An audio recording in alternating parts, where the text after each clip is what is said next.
everyone, welcome back to another episode of Teach, Sleep and Repeat. My name is Dylan. And my name is Hayden. Hayden, why are we so happy? I don't know, is there anything to be happy about right now on Friday, the 5th of July, when we just found out something big? Oh, that's right, we're both wearing black. Do you know why? It's the death of the Conservative Party. They got obliterated. Oh my God, I'm genuinely never felt so relieved in my life. Ever. The death of the Conservative Party. And we're going straight into this. That's a big bold claim. It's a big one. Okay, probably not, but whatever. It's hilarious because they're absolutely rinsed. One thing that really popped out for me yesterday, okay? Yeah. I was absolutely loving it because I saw... Sorry, what was yesterday? It was the general election and all the results coming in. And my favourite thing that came out of the general election was that Gillian Keegan has lost her seat. Yeah, I saw. Okay, and do you know what? I was thinking to myself, do you know what? With Gillian Keegan, you know, when these big figures lose a seat, there might be some really nuanced argument, you know, a nuanced kind of, let's think of maybe a report that we might put together as to why she lost her seat and all the good things she tried to do and all the obstacles that were in her way. And yeah, you know, phonics has done really well. And maybe she faced these problems trying to sort out the rack. But then I thought, actually, Gillian Keegan, she said that we just need a one-word report for how well schools are going on. And we can't trust it. Parents just need one word. So I guess the public can just have one word for her performance here. Whoa. I was going to say bye, but you're using expletives. It's okay. We can beep it out, so that's all good. Can we? I'm not going to. Hope you enjoyed that in the past, because I'm not going to edit that out. It's good job that I just lost my job as well. So I'm joining you, Gillian. Nice one. Yeah, absolutely hilarious. I've got no sympathy whatsoever for them big names who lost their seats. And I'm incredibly happy. Excellent. Dylan, let's calm down a bit. Okay, I'm sorry. Let's calm down a bit. Let's talk elections We can't a bit. trust people with a nuanced debate. We need just one word. Listen, look, we can't Liz Truss anyone. In fact, Liz Truss is nowhere to be seen. No, she's lost All as right, well. She's gone. She's out. Wait, see ya. Let's come back to that. Let's come back to that. Let's start off our week. Come on. Normal episode. Yep. Nothing different Are here. we going to carry on singing, or was that just a one-off? I think we do it once every 4 or 5 years. Oh, okay. Okay. Tune in to Cheats to Repeat in 2029, season 6, episode 4. Yeah, baby. Anyway, yeah, okay, sorry. How are you? Are you okay? Good. How's your week been? Yeah, I feel like fantastic. I've not seen you this week. No, it's been actually quite nice. I don't know why I feel that way. But It's been quite nice. But Sorry, hang on.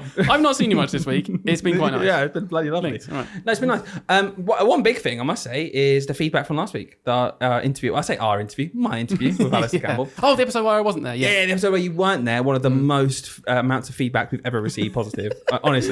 But it's been really nice. Genuinely, we've had a lot of feedback from people saying that it was just like a really good interview. Normally, it was a good chat. Yeah, normally when people come on the podcast, it's a great chat. I love having people on the podcast. I love chatting to them. But this was one of the first times really where people were like, oh yeah, it was like really interesting in terms of, because it was so relevant to exactly what was going on in that moment. If people actually commented on the style of like interview, because we're not interviewers. We've said this before. I think a lot of the drawback previously when we spoke to people is like, we're not actually interviewers. We just want to talk to people and get to know that comes them. across so easy, doesn't it? 100%. In the way we question, the way we mess up our questions or whatever. We go talk on and on. But you did a really good job. And you know, these guys don't know, but I'll expose it right now.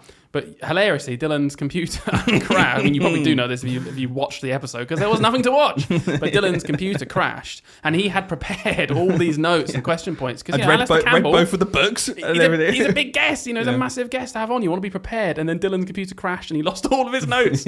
So I think it says something, because actually you end up doing that then just off the top of your head, and it just became a real conversation, which is why I think it was a good and I think episode. that's where, you know, guests in the past where it's worked really well is when it has turned into a conversation. Yeah. Like off the top of my head, I can think of Sophie B's gone a couple of times.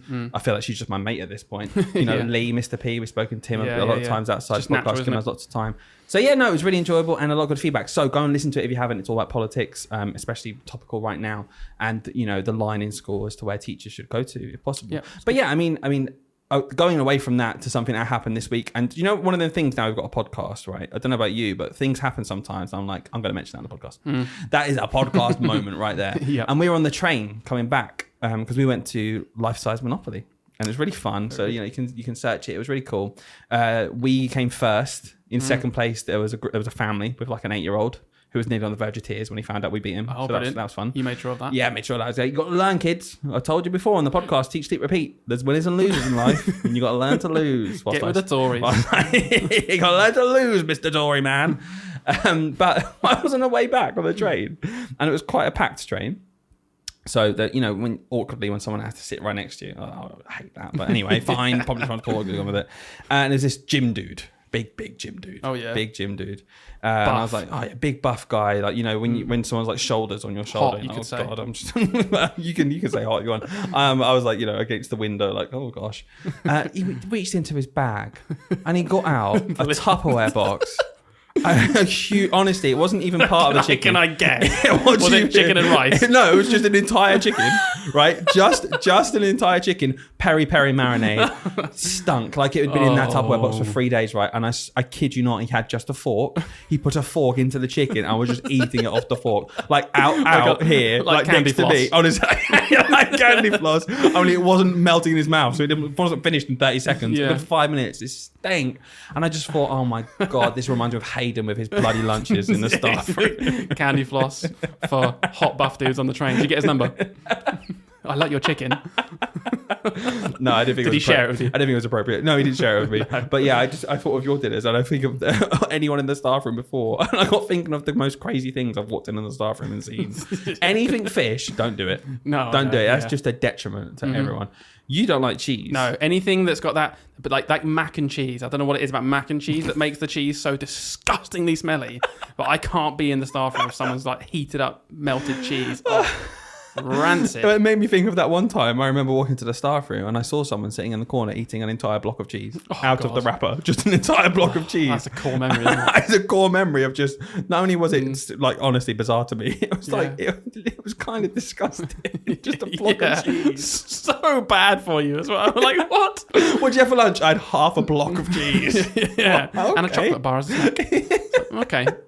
Not sure what's worse. Yeah, oh my God, that fella. I was just like, wow, on a packed train. Just wait. That's funny. Yeah, it was disgusting. You got anything about this week, Hayden? Not really. No, so just carry on. Just carry on. Carry on. The most exciting thing that's happened this week is the election. So I'm just wanting to talk about that. Well, there's one other thing I had to mention because I just found it hilarious. And I was in my class, my year 4 class. So I was teaching the climate zones of the world. So temperate zones, snow zones, all the kind of different zones, arid zones, etc. And we were looking at Europe in particular. And one kid put the hand up and said, okay, so what climate zone would Dubai be? And I was like, oh, good question. I mean, I imagine it would be arid, you know, full of deserts, not much rain. But we'd have to look it up. We'd have to look it up. And I was like, this kid was like, oh yeah, okay.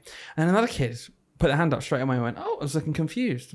And I was like, yeah, you okay? He went, yeah, did you say arid? And I said, yeah. And she goes, oh, I didn't know Ireland had deserts.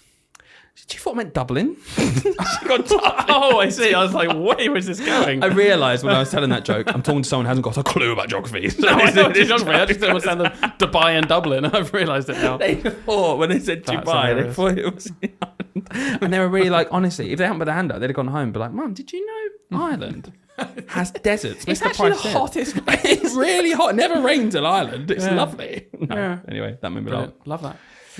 Well, I know you want to mention one more thing, so I'm going to come in and introduce this for you so you can pretend that it was my thing. I have no idea what you're talking about. The next thing on your list, but you said this was the last thing, so I'm saving you here without... Okay. I'm doing it seamlessly, so these guys don't know. You know what I mean? Like, It's like, oh, that was seamless. You didn't have to mention it was my thing. You could have just started talking about it. You could have. Oh, but you're going to do it anyway. That's what I'm going to do. And I'm going to start singing. Here we go again. But you know how you got a little bit annoyed because you put it on Instagram about someone stealing... Oh. But I'm just going to rant for a second. I know you want to rant, right?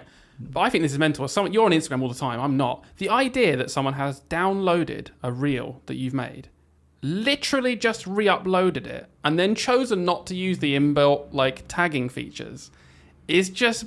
It's just ridiculous to me. Like, because they write, credit goes to these guys. That means nothing. It doesn't. There's a literal tagging system. They're choosing not to use it. They don't use the at. I ended up commenting. I didn't tell you. Oh no! I commented on my personal, my personal Instagram. I went on one of their other videos, right? And I just went, that's interesting though, isn't it? That you just steal literally everyone's content and re-upload it and forget how to use the tagging system. Interesting, with a little emoji face that's got like the Right, so context for anyone who's listening thinking, what are you on about? There's this huge Instagram, right? And there's loads of them. There's like 100k followers. Over 100k followers. And for context, we're like knocking on the door of 6k followers, which, by the way, unbelievable. I'm not actually obsessed with the number because what's great about our followers on Instagram is that I speak to so many people on our Instagram. Yeah. It's like a proper community. At least 10. At least 4. And one of them's Rishi Sunak, who's not got a job anymore. So, But yeah, I mean, over 100k followers. And like you said, honestly, they do it to everyone. They do it to everyone. So I did this Instagram post because they took one of our most popular reels. Because some of our, like, I don't know how many, but a bunch of our reels have over 1 million views, thousands and thousands of likes, loads of engagement, and we get lots of followers from them. That's like one of the way we grow on Instagram is by posting these funny reels. Or I try to be funny anyway.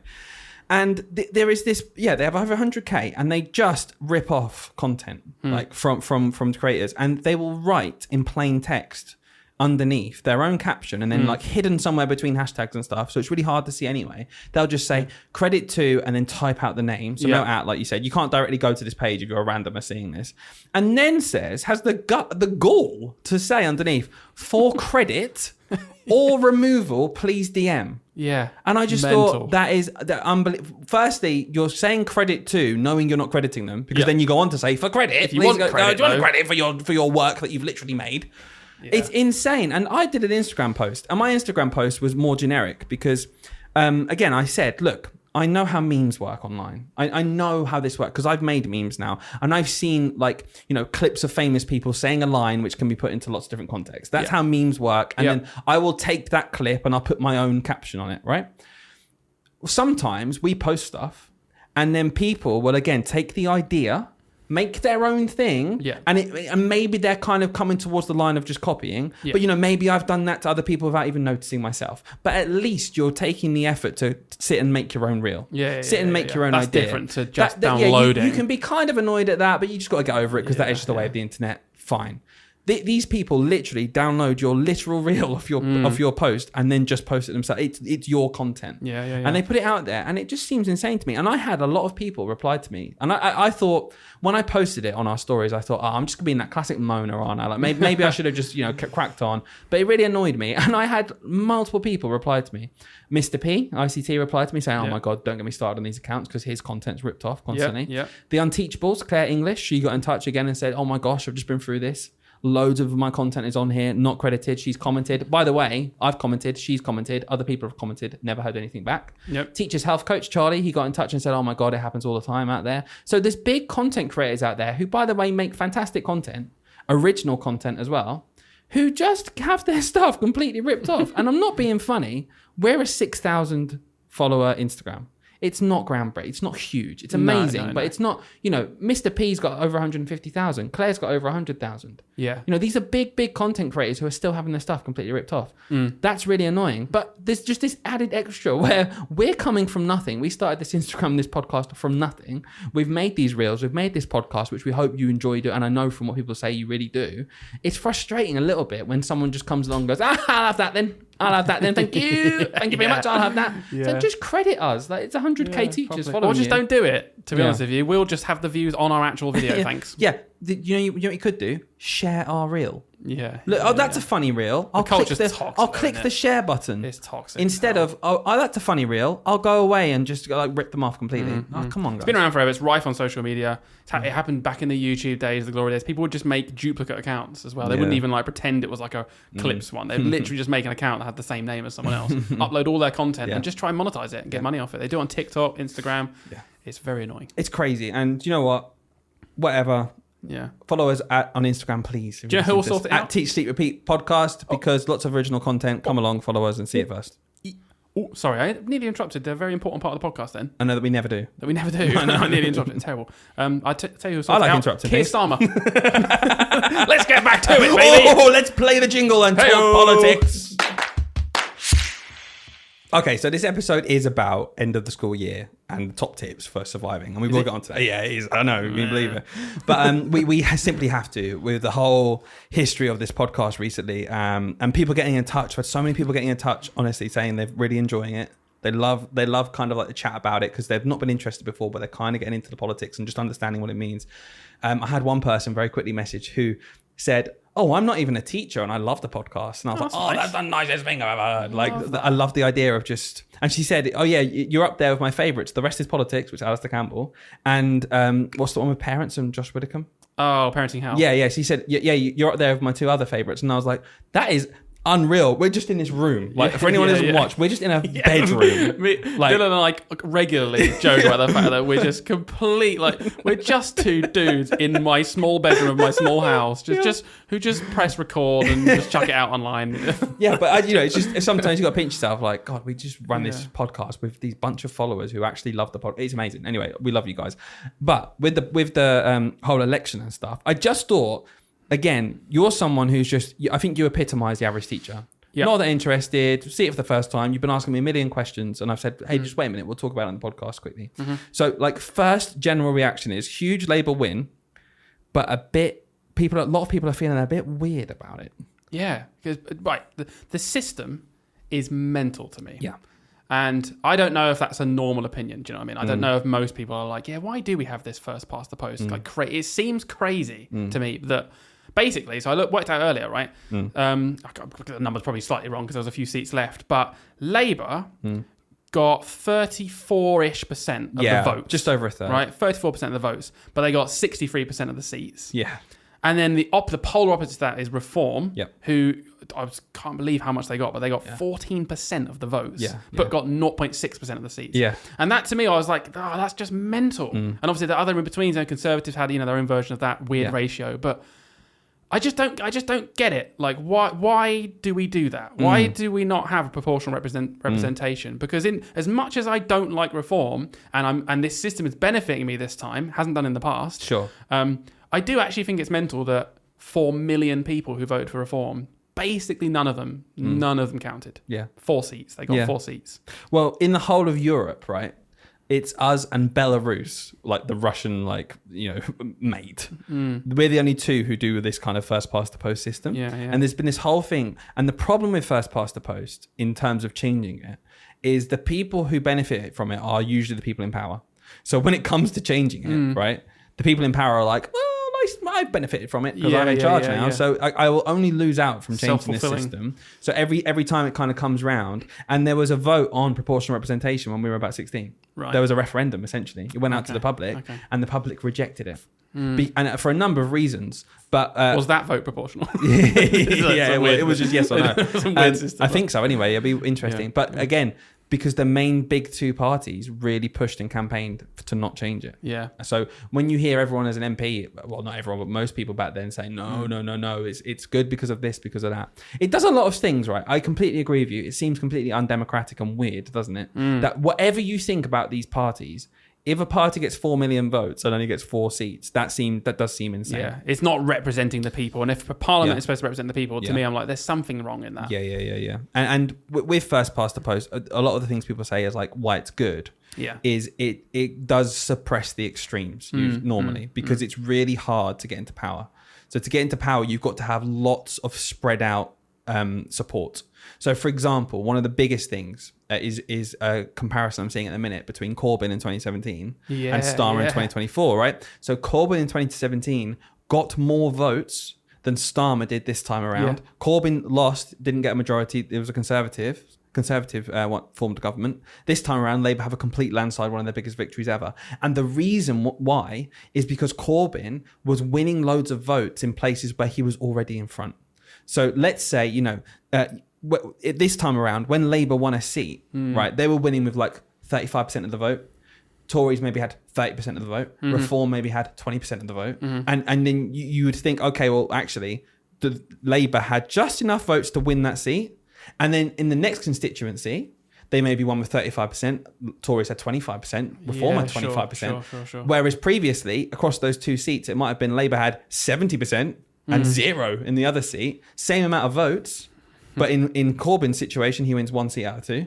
In Keir's situation, he wins 2 seats out of 2. So basically, when the election happens, you're having loads of mini elections in your local area. And if Reform got 20% in every single seat, right? They'd have got 20% of the vote and won absolutely no seats. Yeah, which is basically what happened. Yeah. They got 4 seats, which is negligible compared to And the other way to look at it is, right, in only 4 areas of the country did Reform win more votes than everyone else. Yeah. That's the other way of looking at it. And it's like, okay, well, that means that in every area you pick, Yeah. People would have rather have had a Lib Dem candidate than a Reform candidate. People would rather have had a Labour candidate than a Reform candidate. People would rather have had a Conservative candidate than a Reform candidate. So there is ways of looking at it where you're like, well, okay, it kind of makes sense. It's still democratic. Yeah, because there's lots of mini votes. Yeah, there's lots of mini votes. And you got to look at it as constituencies. Whereas if it was PR, you'd just vote, right? You wouldn't be voting for your local person anymore. You'd just be voting for a percentage of representation in government. Yeah, so, sure. And I think if that happened, right, I think it's impossible to kind of translate these votes because there's so much tactical voting this time. So many people voted to get out the Conservatives. Yeah. So, for example, if it was proportional representation and I simply was voting for the party who I aligned with the most, I'm not even sure I would have voted for Labour. Yeah. So if I look at all of the policies on a piece of paper and I think, who do I actually kind of get behind? I quite like some of the stuff the Greens are saying. I think some of the stuff, I don't think all of it is amazing. I think lots of it is really good. Yeah. I quite like some of the things that Lib Dems are saying about social care.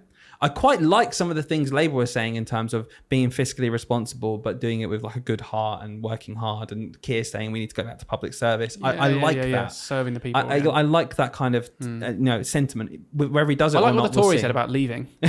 That was nice. What do you mean? Yeah, when Rishi was like, I'm out. Yeah, that was nice. I thought that was do you know what? I sentimental. listened to Rishi with say his speech, right? Yeah. And I was like, why didn't you talk like that for the last 2 years? I know. He was so like, yeah. I was like, well, we could be like this instead. Yeah. You could just be lovely like that Yeah. and realistic. Do you know what? They left with their tails between their legs, didn't they? Yeah. I saw quite a lot of the speeches from some of the cabinet members that lost their But it was seats. nice to see, wasn't it, that they were accepting. They were very respectful, I found. I didn't hear anyone that was like, oh, yeah, it's only because of this and this. They all seemed quite respectful. Maybe that was, Because they could have said, well, without reform, we'd bloody be winning. Yeah, exactly. Well, but they just said, nah, sorry, yeah, we weren't good enough. They had time to prepare. They knew what they were going to lose. Yeah. They had time to prepare that. They could think it through. But yeah, just mad. So yeah, anyway, back to the proportional representation. I do get the pros and cons, but I don't know. I still don't know which one I think is better though. Well, the other pro one. for the system right now, okay, it's a pro in one way, 35% of the vote. But Labour now in government, genuinely, if Keir Starmer has something he wants to get done, it will almost certainly get through. Yeah. Whereas when the majority is much lower and closer to half, there might be a chunk of people in the Labour Party who rebel. Do you know we've seen for the Tories for the last however long, a chunk of the Tories were like, no, that's not acceptable. We need to go further hard right. This is not good for immigration. This is not good for Brexit. Do you know we couldn't get a Brexit deal through for like 4 years? Yeah. Because the Conservatives were like, no. And then that took you past halfway and you couldn't pass any laws. Blocked everything, all that swinging Whereas power. now Labour have 411 or 12, wherever it ends up on. They only need 326 yes votes to ever put a law through. Yeah. So even if there's a sizable majority, like 40 MPs saying like, no, I can't stand for this, they'll still be able to get stuff through. Yeah. So my point so right now power. is I completely understand people being like, no, bloody hell, I vote for Labour, but they've moved much further away from what I believe in and I'm only doing it to get rid of the Tories and stuff. I completely sympathise with that and I get it completely and I probably agree with you. But now Labour are in. Yeah. We've got to judge them on what they do. Like, give them a chance to do something. If it's the same old and they do nothing, next time I'll vote differently. I'm with you. But this vote was all about getting the Tories out, and goodness me, it bloody worked. They really got them out. Yeah. There's one seat that I'm very pleased about. Oh yeah.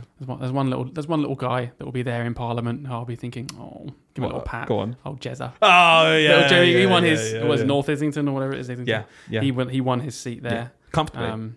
Yeah, very comfortably, and I was quite pleased about and that again is the power of an incumbent MP who actually does stuff for the local community. He's very popular in his local community. Yeah. I know there's a Tory politician very close to, like next door to our constituency, who everyone thought would lose because the sentiment of the country is Labour out, but he's been MP in that place for like 30-40 years. Literally ever. He's done loads. He's built up loads of community. He's done stuff for people. He wants to reopen the airport. So when he won, I was like, okay, and you know what? Makes sense. We focus on the big Tory names all the time. We think of Tories, and I think of Jacob Rees-Mogg. Oh god, Liz Truss, filled with this I hate them. But do you know what? There are bound to be hundreds of Tory MPs who really, really, really just wanted to do a good job. Yeah. And like you said, there are people that will just do a good job as well. Yeah. So. Let's not take that away from them. Yeah, and that's exactly right, and it's not automatically bad. Well, some of them reflect it. I saw a few random speeches come up on BBC, like of Tory people I've never heard of, but clearly lost their seats or whatever in other places, and they were just saying things like, "It's such a shame that my party has spent the last however long just doing self-serving."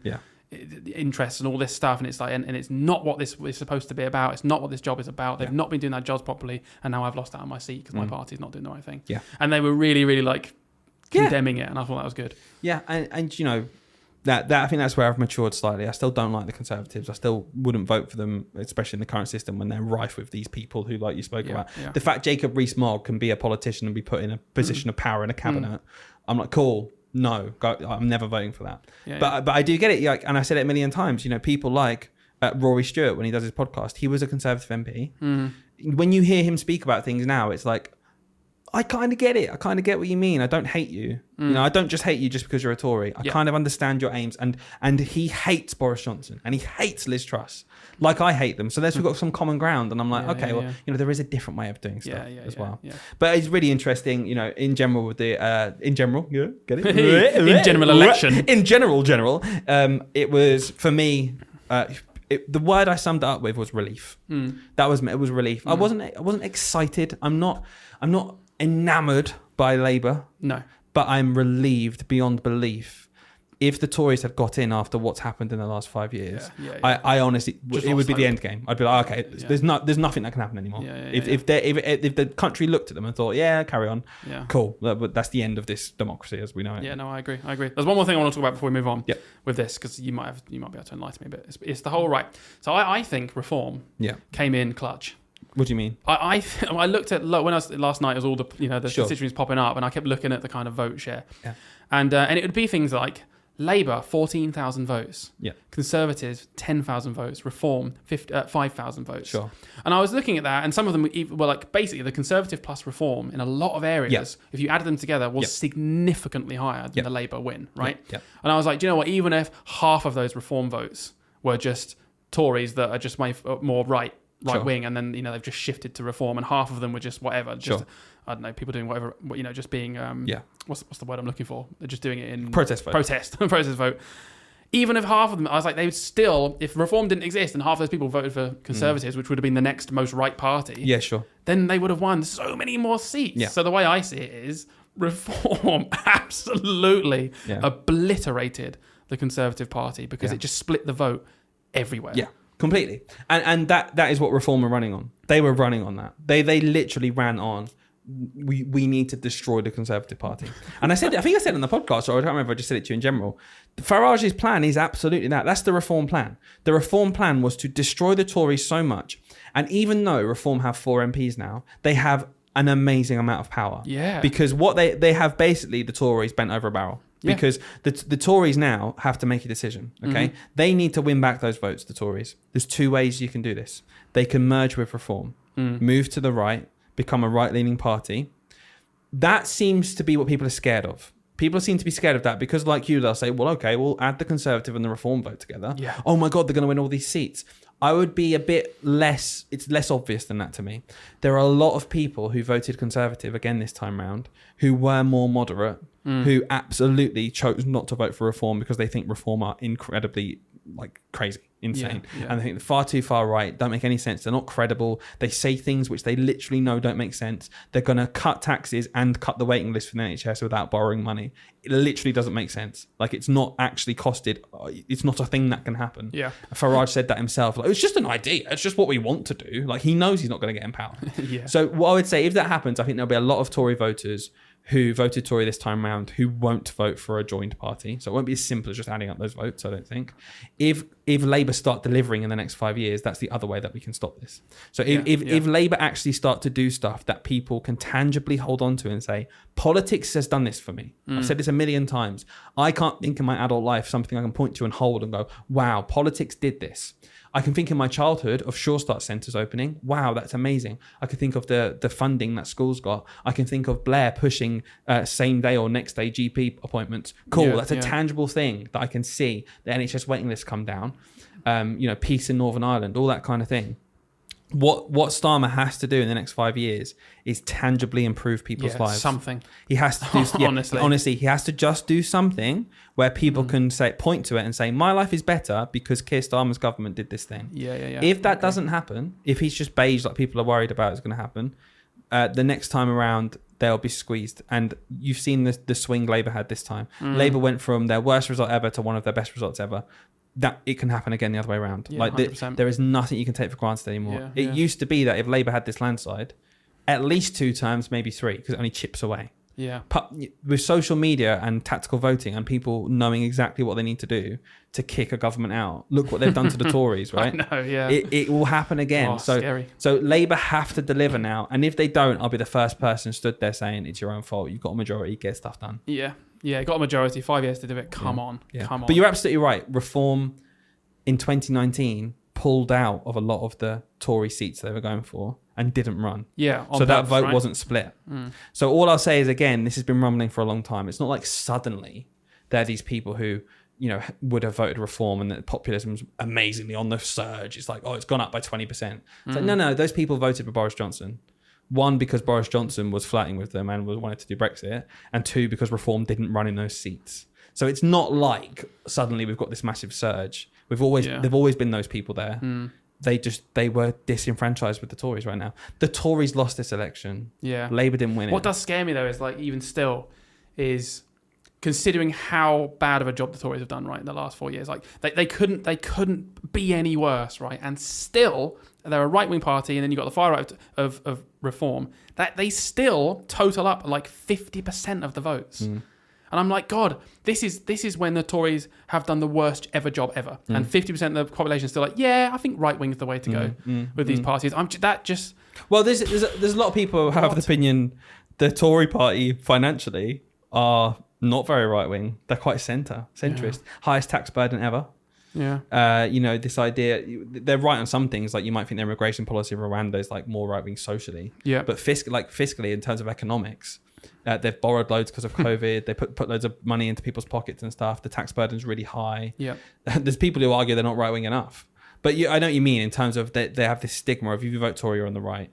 And what you tend to do is you'll add up Tory and Reform and get an idea of the right. Yeah. You'll add up Lib Dem, Green and Labour and get an idea of the left. And one of the things that's always happened is that the left vote have been split three ways, which has allowed the Conservatives to walk in and have these fewer votes, but seem to always manage to get a majority. Yeah, because it's just one of them. Yeah, and what's finally happened this time is the other way around's happened. That vote on the right has been completely split down the middle, and we've seen what happens when that comes around. A huge majority for Labour, who, again, for a lot of people, aren't left-wing enough. That's why they wanted the Lib Dems to be the second party, to hold them to account a bit more. Yeah, absolutely. And Greens got a lot of votes. I was going to say, just want to shout out to the Greens because they got like 2 million votes or something. They absolutely smashed their number of votes. Tons of votes. Like people are very interested in them. Yeah, and they got I think 4 seats. I think the same as Reform, which is the most they've ever had, isn't it? Because they don't. They had 1 seat. Yeah. So it's really interesting, and I think what a lot of teachers in particular listening maybe are thinking is, okay, cool, I did that thing, I got the Tories out. Now let's bloody see something different. Yeah, I know. And I don't know about you, from what I've seen from Bridget Phillipson, she did an interview with Alistair Campbell, interview with Mr. P. Yeah. She says things that I am like, okay, you sound serious. You sound like you take this job seriously. You don't sound like Gillian Keegan, who demonised us at every possible turn. Yeah. She sounds like someone who wants to listen to teachers. Yeah, and who just wants to do a good job. Yeah. Like I felt with Gillian Keegan sometimes, she almost spoke like a PR person. Yeah. She almost spoke like just someone defending the fact it's crap. Like that they weren't doing much. She didn't never really come out and said, we're going to, okay, you're the professional, you're saying this, we're going to try and do this for you. It was, no, lots of schools are good now. She might. Oh, sorry, I'm telling you it's bad. I'm saying it's good. Yeah. It's like, no, who are you? Sorry. Well, who is she exactly? You know, what's she going to be doing now? She might go and get a job as a teacher. Well, she might do. She needs a job. She needs a job, and it's so easy, and we just need to crack on. She could just come show us how it's done now. Actually, now that she is jobless. Maybe that's a one-word judgment we could give her. Jobless. Right. Let's jingle again and actually get to the main bit of the episode. Right, we've had a busy few weeks. So like this was an episode we wanted to do like 2 or 3 weeks ago. You know, when term 6 was at the start. Yeah, I really just thought about that. Yeah, because as you've clicked on this and you've got this far, it's because you top tips for yesterday. Make sure you tune in the past. Make sure you vote for the Conservative Party. Oh, it's already over. So yeah, this was my top tips for the end of the school year. It's just going to be, just maybe a conversation now because we've got about 3 weeks left. It feels like a long time though. So hopefully, last few weeks, this is helpful for you guys. And you know what? If you're listening now, good for in a year's time. So you can save this podcast, give us a review. Oh, very quickly, if you are listening and you haven't given us a review yet, the thing we have to do, please give us a review because I keep forgetting to ask, and they're really helpful for us. We're closing in on 100. I want to get to 100 5-star review. No, I'm serious. Do it now. Okay. They could pause. Like, No need to pause. Don't need to pause. No. What? So what you're doing right now? Stop driving. Stop your car. Come on. Yeah, no, we're not encouraging doing it whilst There we driving. go. I felt them come through. Let's go. Yeah, get it? Okay, cool. So top tips for end of the school year. You don't know what these are. I put these together. I put 7 of my favourite things at the end of the school year to help me. I want you to kind of react to them. I will. And I don't tell need to me plan. how brilliant they are. You don't need to plan. Off the dome. Off the dome. If anyone could see our notes, and I say it a million times, I promise you, our notes on the screen, it is genuinely 14 words. So that we wrote 14 seconds before we started recording. Gillian Keegan, chicken on train, stealing content, arid, top tips for summer term. With no tips underneath. Right, go on then. Off your phone. They're on my phone. Right. Off your phone to Number my one. dome. Okay, number 1 top tip for summertime is vote Labour. Jesus Christ. Those are the past, isn't it? This is going to be painful. Number 1 top term? Oh my gosh. Cool. This is where... Third time lucky. This is where, when we start the podcast, I'd have been having the breakdown. Now, right, got to cut it there. This is where if we did a serious podcast, we'd actually have an editor who would cut this out. Like Parenting Hell, the rest of politics, TC Repeat. All the ones that are real. Yeah, all the ones that aren't in the bedroom. It's bloody hot in here as well. Anyway, top tips to survive the end of the school year. Number 1, outdoor learning. Now, I want to talk about outdoor learning because I think there are 2 types of outdoor learning. Wow. Number 1, in general, don't patronise. I'm sorry, me. carry on. Number 1, in general, I just think it feels good to get outside when the sun is nice, or when it's not raining, obviously. Feels good when But there are 2. Where we go? There are 2. For God's sake, I want you to turn everything into bloody labelling. Anyway, 2 types of outdoor learning, and I wonder what you do more of because one's easier than the other. Labour.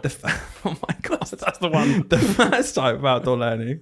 I don't know if I can get through this. I really don't know. I'll stop. The first thing, not everyone's listening. I know. No, not everyone's watching. I hope they're listening. No one's doing either. Bloody hell, I'm doing 2 minutes. Come on, Dylan. Oh, yeah, that's such a good one. Alistair Campbell, you there doing a proper chat. You can't even talk to me. Okay, shut up, honestly.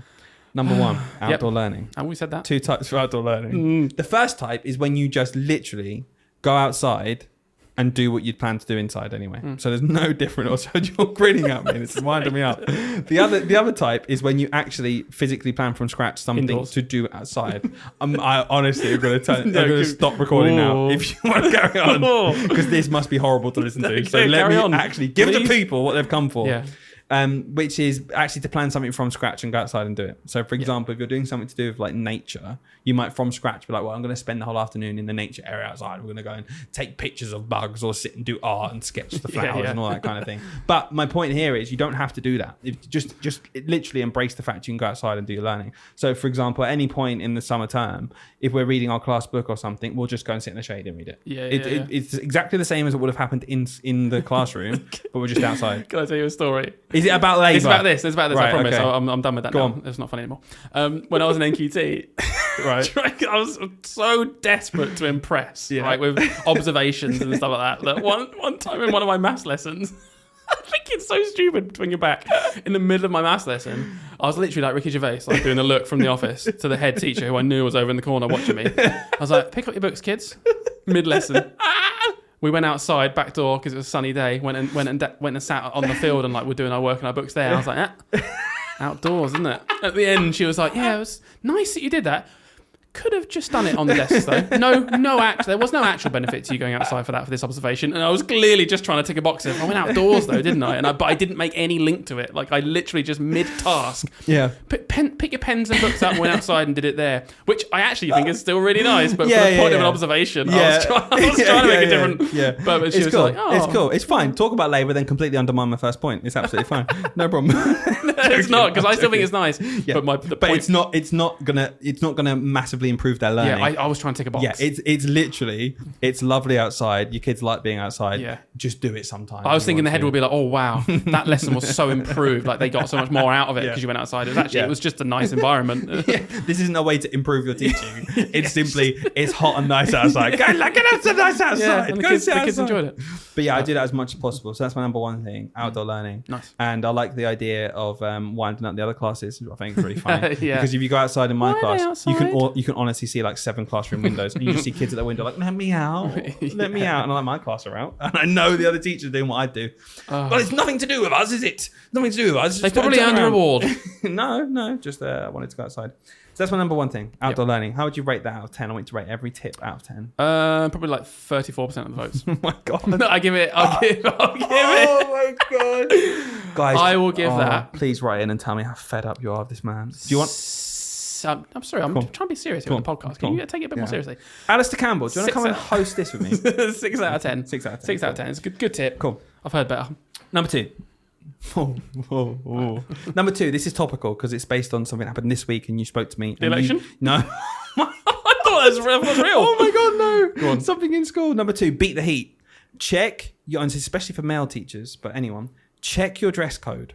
Actually check your dress code and stay hydrated. So that's 2-pronged. Stay hydrated is obvious. Just drink. Keep drinking. I do it all the time where I'll go all morning and remember I need to drink. Yeah. And then I'll drink loads in the afternoon. So drink as much as possible. But the one I want to talk about, check the dress code. Schools get incredibly hot in the summer. Sometimes up to 32 kids in a room, no air conditioning, sweaty kids, sweaty teacher, disgusting, horrible. Honestly, wearing shirt and tie and formal wear in that kind of environment anyway is horrible, never mind in the classroom. So my big hint for people, literally just go away and properly read your dress code, because sometimes you don't do that, obviously, why would you? But you make assumptions about the dress code. And for example, I wore, at the start of this week, I wore my some chinos and a tucked in polo shirt. Unbelievably more cool, as in both ways. as in weather, literally both ways. But I felt way more comfortable, less hot, more mobile, and it was completely within our dress policy, because the policy is for men a collar. A polo comes under that. It has a collar. It's fine. Whereas I think previously I'd have just been like, oh my God, I've got to roll up my sleeves. I'm wearing this horrible shirt. I'm sweating. It's disgusting. You didn't need your golf bag with you though, did you? Like, you're trying to make a point. It did look like I was on the first tee, wasn't I? But my point is, it was comfortable. Yeah. Well within the rules. Wasn't rubbing anyone up the wrong way. And if someone was annoyed at it, I honestly would have just pointed to all of the female staff wearing sandals and leggings and been like, hey, I think it's okay though, isn't it, that I'm wearing a polo shirt? Yeah. Well, actually, as someone who obviously saw you, it did. Your face lit up. It was funny. I get into, because I am one of those people where I was like, I'm not even gonna contemplate wearing those sort of clothing, because it's just not gonna be in the policy. It's not gonna look smart. And I saw you and I was like, oh, it looks absolutely fine. Why have I spent years sweating? Yeah.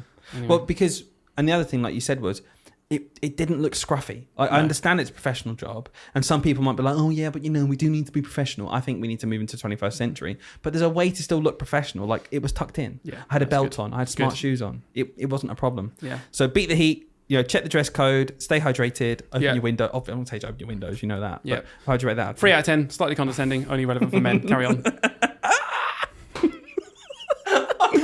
Make sure you drink water, everybody. Oh, that was just part of it. All right. Number 3, I find incredibly overwhelming in term 6 is the sheer amount of jobs that have to get done.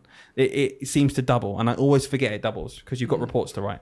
Potentially some schools have, end of year, not residential, but I guess residential as well. Parents' evenings. But end of year, parents' evening, end of year performances to get ready for. Show.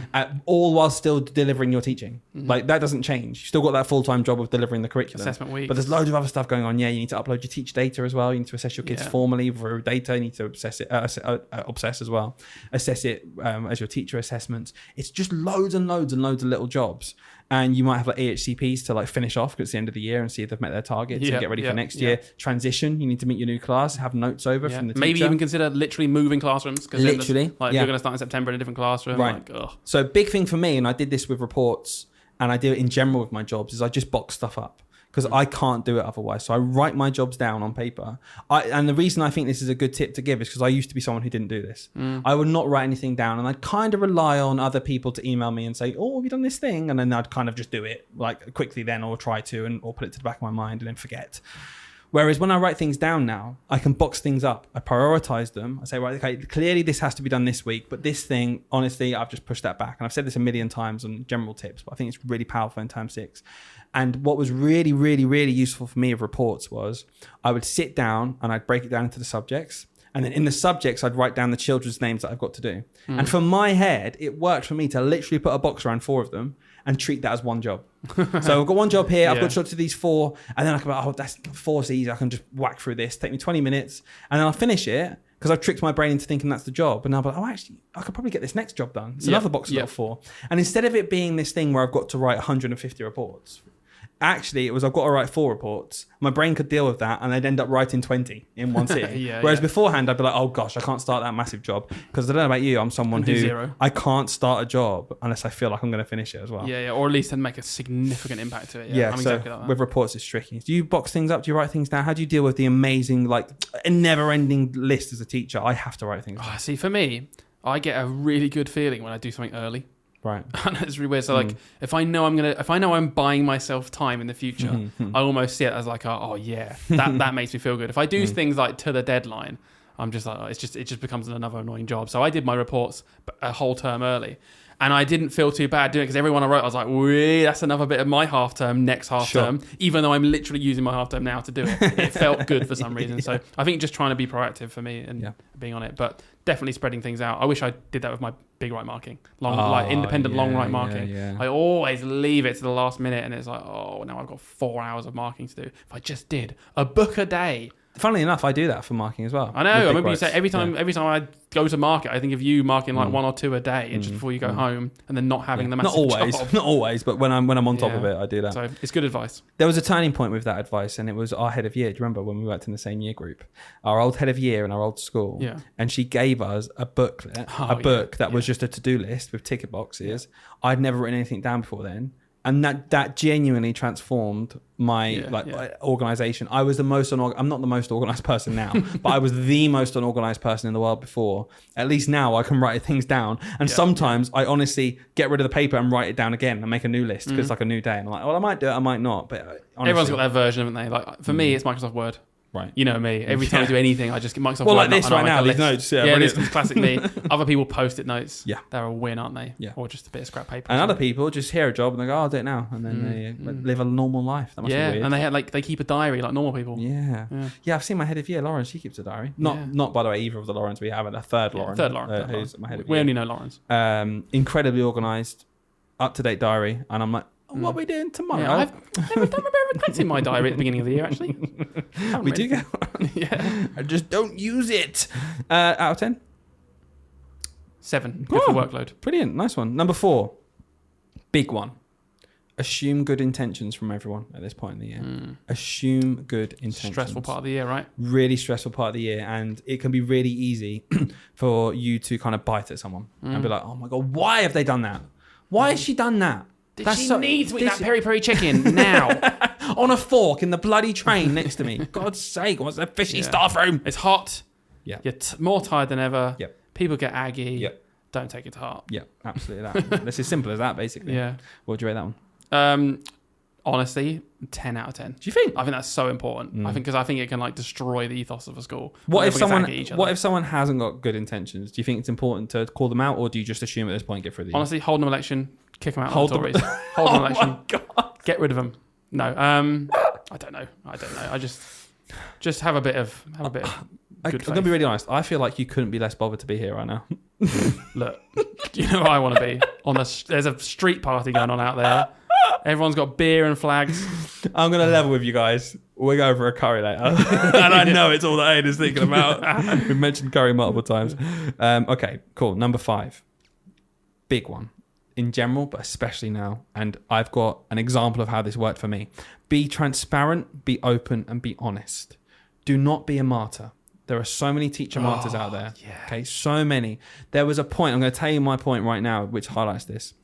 I genuinely, after week 1 of the term 6, felt overwhelmed at work because I felt like I had so much to do in what felt like so little time. So the example I've got here, there was a deadline at the end of week 2. And by that deadline, we had to have finished all of our reports. So that's the weekend before, but you get a bit of leeway, obviously. And during that week, have proofread everyone else's reports and made edits and stuff to make sure spelling was okay and it made sense and all that kind of stuff. We had a twilight staff meeting on a Monday, so that's 2 hours after school gone, where that time I could be doing proofreading. And we had assessments that week, which need to be marked and uploaded also by the end of that week. Huge amount of data, huge amount of tests needed to be marked by me. Data needs to be uploaded by me or my teacher partner. Had to go to a twilight meeting and had to proofread hundreds of reports. Yeah. And what I did was, instead of what a lot of people I see do, which is just go, oh, bloody hell, I've got so much work to do, and then working till 10 every night to get it done, and then moaning about it and not wanting to do it, and instead being rather just, I'll have a moan about it and I'll become this martyr. If the answer is you just didn't do it, that's not good advice. No, it's not that, because it has to get done. It has to get done. But what happened was, just as professionals, we sat down and I said, okay, with the proofreading, I can see like when the reports are going to go out, could we move that a week? Could we shift that deadline a week? Because like you said, assume good intentions. I don't think anyone put 3 deadlines in 1 week on purpose to annoy us. So I'm assuming good intentions. I'm saying, I don't think this was on purpose, but that is crazy for me this week. Could we move that a week? Because then this week I can focus on assessments. Next week I can focus on proofreading. Immediate, yes. No one batted an eyelid. They're like, oh God, yeah, that makes sense. My line manager, my head of year said, oh yeah, I'll go and talk to the head. Went and talked to the head. The head was like, yeah, God, yeah, that's absolutely fine. That's what you get with a good SLT. It was fixed. Exactly. It was fixed immediately though. It's a separate conversation if that doesn't work. Yeah, if you're a professional with a good explanation of why you're asking for something and it's completely reasonable, like I think this was, most of the time there'll be something put in place to fix it. Yeah, 100%. Don't have to be a martyr. Be open, be honest. There are usually ways around it that we can be fixed. And if they say no, that's a different case. There's maybe a sign that they're toxic, and actually definitely don't be a martyr for them. Like, exactly. You might want to rethink where you are. But yeah. That's good. That's really good advice. I'm going to put that up there. Give it a 9. That's good. That's solid. Someone at home can order these maybe at the end. Number 6, only 2 left. I didn't vote for number 4, so good luck. Okay, brilliant. Yeah. Did you not? No, we didn't do a ranking. Oh, okay, anyway. Yeah, good one. Number 6. Have things to look forward to in your personal life. That for me transforms my mood entirely. When I knew that we were going to Centre Parks in that half term, honestly, that term, all I kept thinking about was, oh, look, 3 more weeks to Centre Parks. Yeah. Oh, look, 2 more weeks to Centre Parks. Oh, it's going to be fun, isn't it? And I know I've got reports to do, but oh my God, I'm going to go to Centre Parks. Isn't that really cool? And, it slipped off the wagon since Rory came, but every Tuesday I used to play football. And people at work knew it. And I realised people at work knew it because I spoke about it because it was a fun part of my week. Oh, I've got football tonight. I'd say it to people, I've got football tonight. And that thing to get me through the day. I agree. Don't sacrifice that, because it can be really, really tempting at the minute to be like, I've got year 6 production, I've got transition, I've got end of school performance, I've got to do this extra work tonight. Oh no, I'm going to have to cancel that yoga. I'm going to have to cancel meeting my friend. Do not do that. This is a job. A sacred bit of time. Go and see your mate. Spend time with your family. Cordon it off. And if you're doing extra work and it hits into that, it's sacred. Don't be the person who says no. And then if someone turns around and said, well, why didn't you work till 9 o'clock last night? Firstly, insane, and they probably won't, so don't worry about it. And if they do, again, it's a separate conversation. And you know what you could do? You could just say to them, because I was doing something different, because I'm a human being with a life and this job is my life. The happiest teachers that I've ever known, the ones that are chilled out, start a new term feeling fresh and good, are always the ones that go away, they just bugger off over half term or whatever it is, even just the weekend. They go and see their mates, they go and see their family, do whatever they want to do. It doesn't need to be spending loads of money. It can just be doing something you like doing. It could be binging a Netflix. Yeah, just whatever. But look forward to it. I find that if I don't have at least one thing a week to just look forward to, then I do struggle. It's usually this podcast, isn't it? Yeah, absolutely. But just being on that train and like with no destination, and you're sat next to 4 people with peri-peri chickens. That's what it feels like sometimes in teaching, isn't it? It's like if you've not got anything to look forward to, it really quickly just rots away at your mind. Yeah, you have managed to almost ruin every single point with your... I am trying so hard to. I'm trying so hard. Okay, last one. Tip 7. Did you rate that out of 10, by the way? I'll give it like a 6.7. Why did you choose 6.7? I just think it's important. Did something happen in the election that was 6.7? Nope. Okay, I don't trust you. I think it did. Last tip.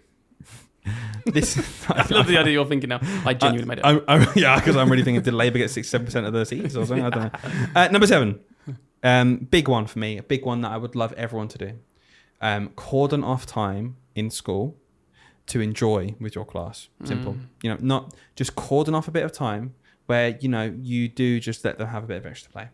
You do just put a film on with them. My timetable's full, Dylan. Yeah, no, tough. This is part of the timetable. Don't do something.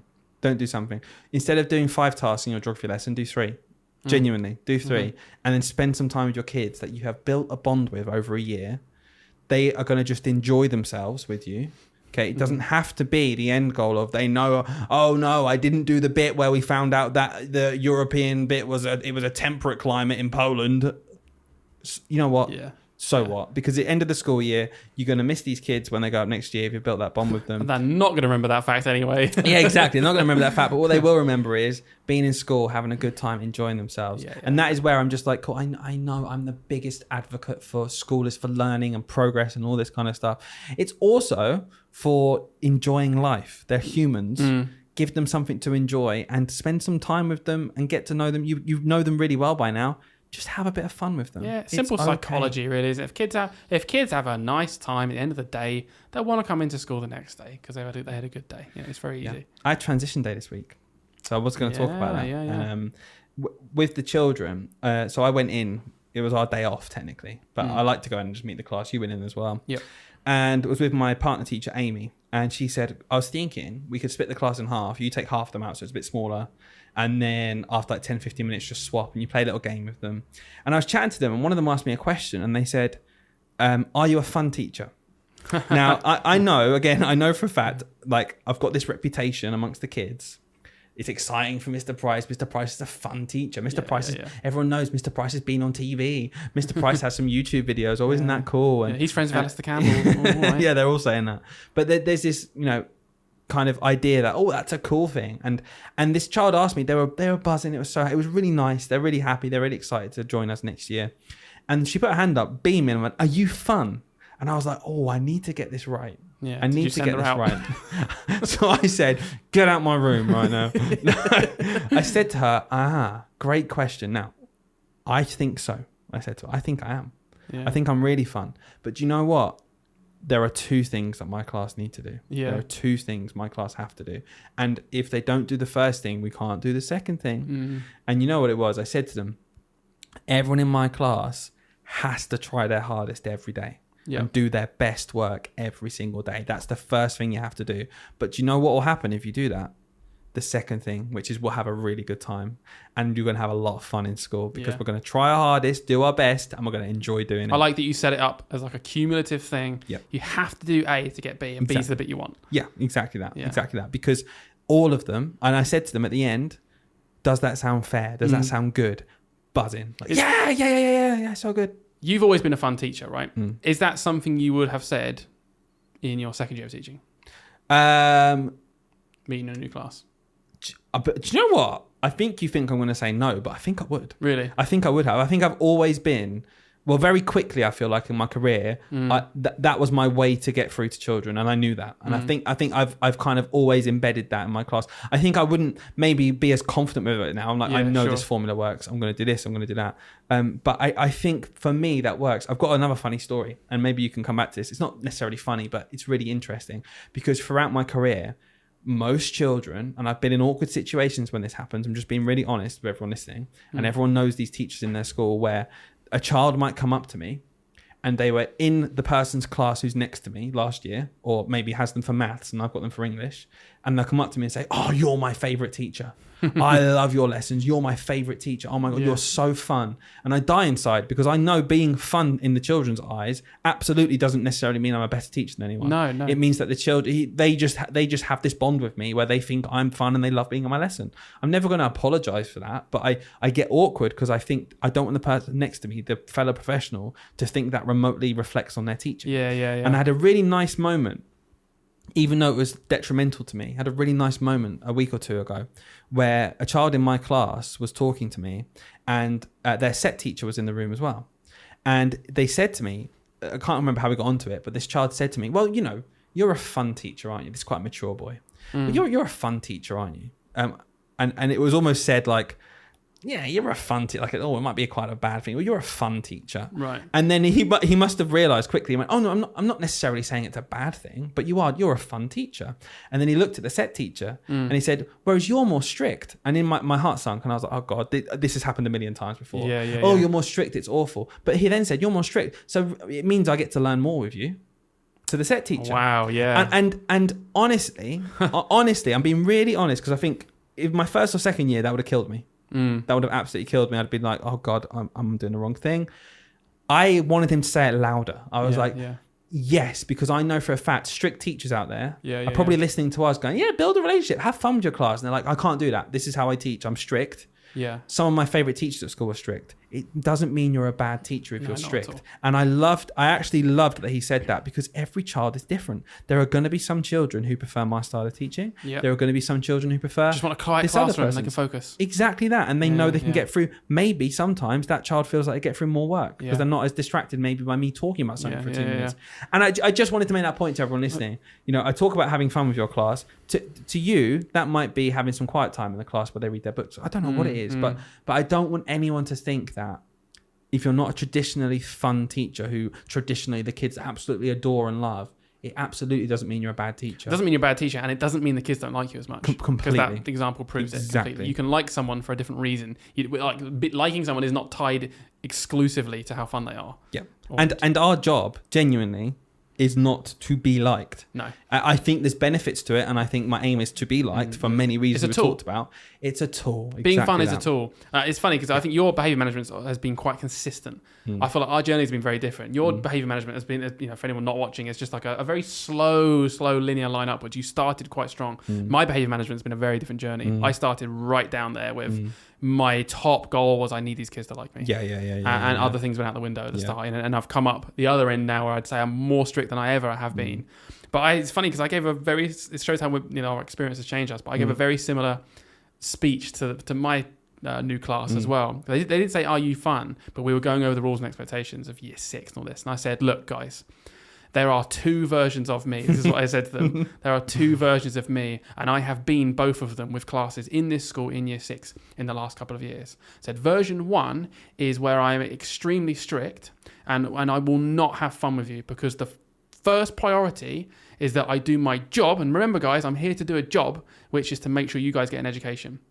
I said, so I have had classes where if I'm a little bit fun, they will take advantage of me, and therefore other children in the class don't learn, so I can't do it. And I've had classes, and I said, like my class this year, because they're a lovely bunch, I said, who are so respectful that I can have fun with them and I can be myself all the time because I know that when we need to move on, they'll move on.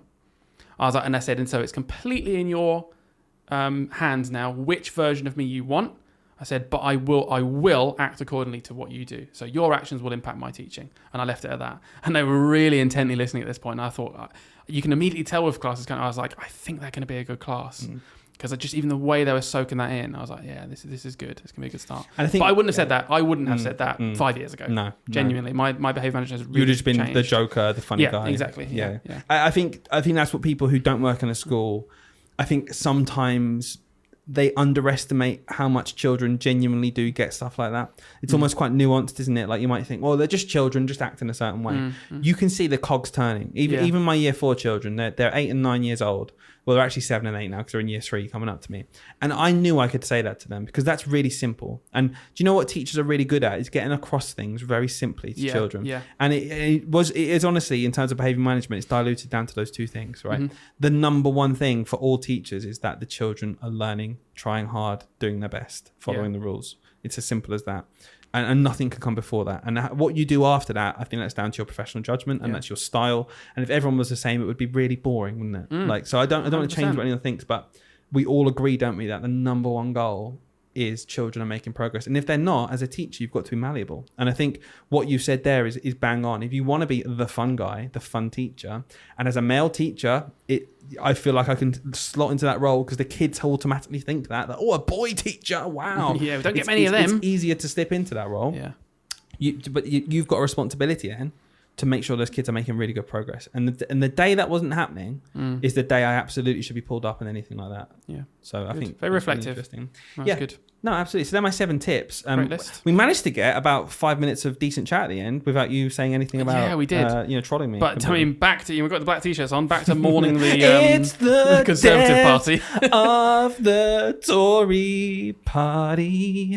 And that's the end. No, it's not. Okay. They have just lost out 200 seats. And that's the end. I know it's not because they got demolished and Gillian Keegan is not an MP.